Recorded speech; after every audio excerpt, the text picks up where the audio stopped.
คนทวีปปปได้เช่นกันครับ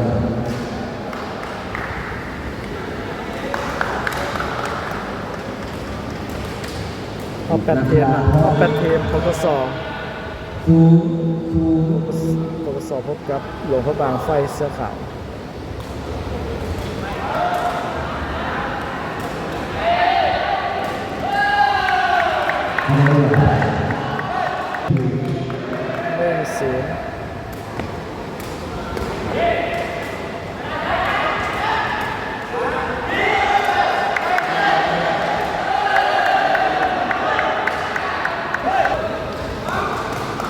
1-002เซฟเสียง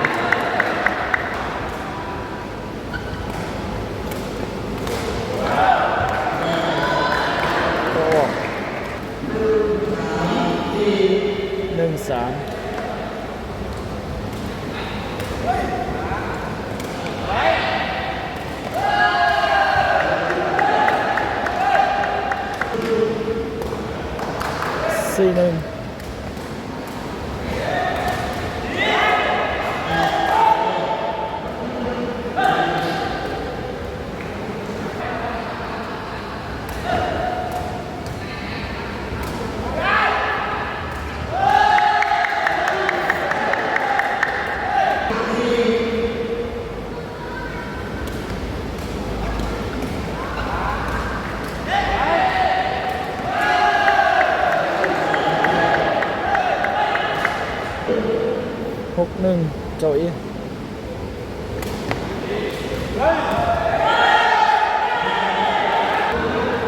2-6ออตโต้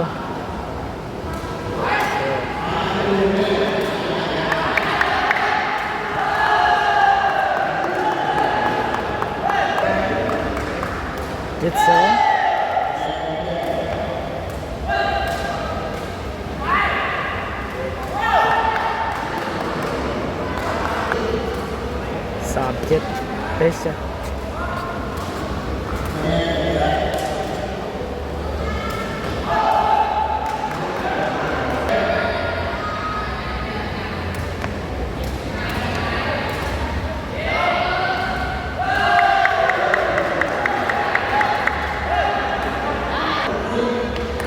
4-8เราหญิง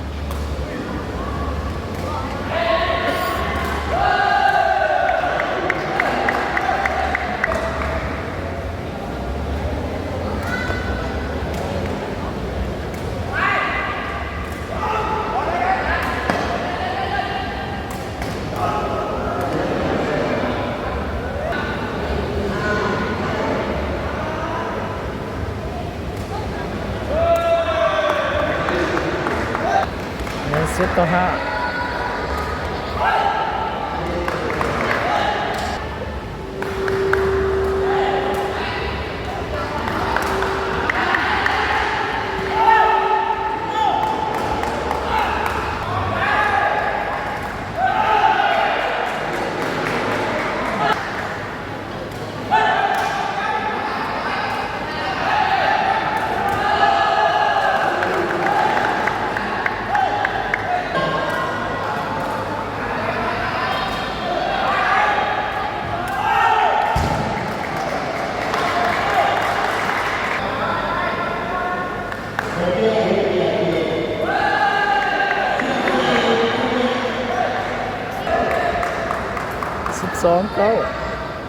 หลวงบางเซิร์ฟก็ขอประชาสัมพันธ์ผู้จัดการทีมเพลงจับประสานและก็หลวง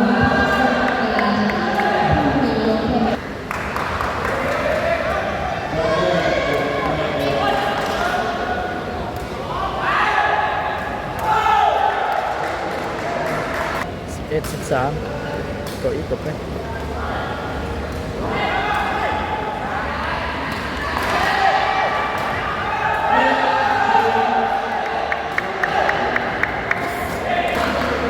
11ลูกเดียวเกม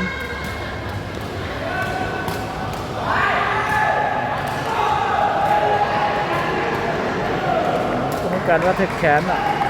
ต้องการว่าเทคตัวเต็ม12-14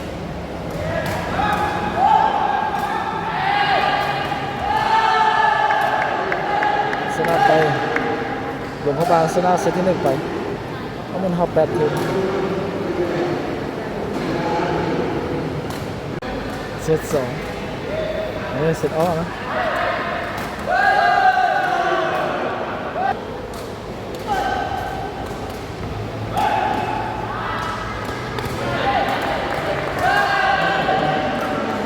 ถ้าเขาเดินเอาไหม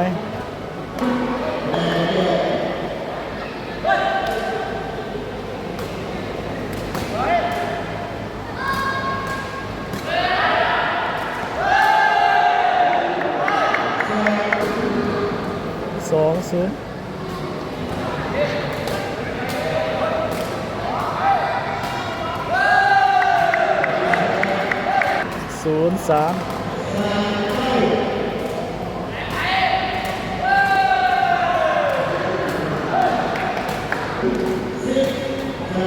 4-0 ต่อ 05-1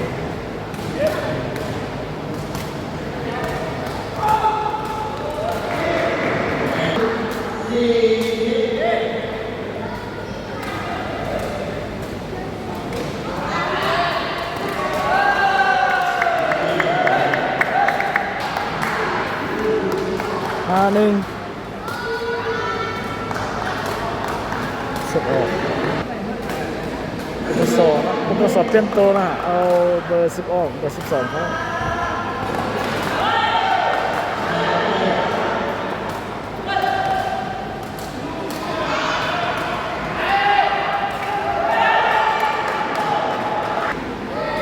5-34-5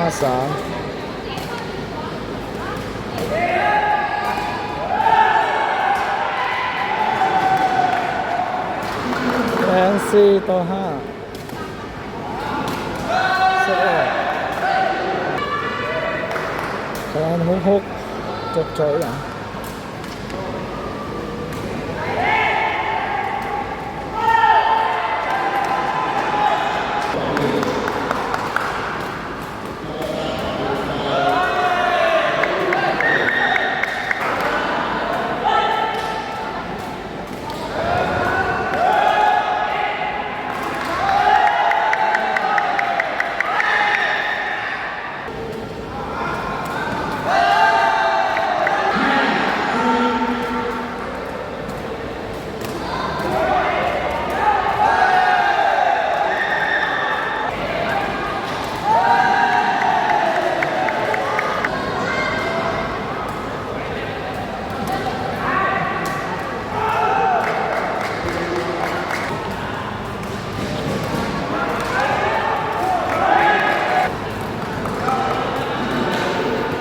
9-12 13-9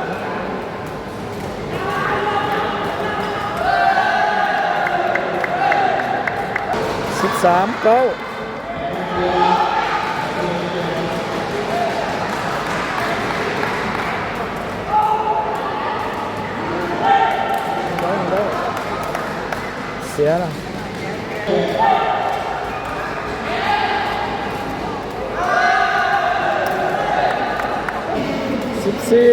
10ลูกเดียวเกมเสียปกสเสิร์ฟคะแนน11-14เสิร์ฟเสียนะจบเกมอ่ะหลวงพระบางได้เข้าไปต่อหอบ4ทีมนะ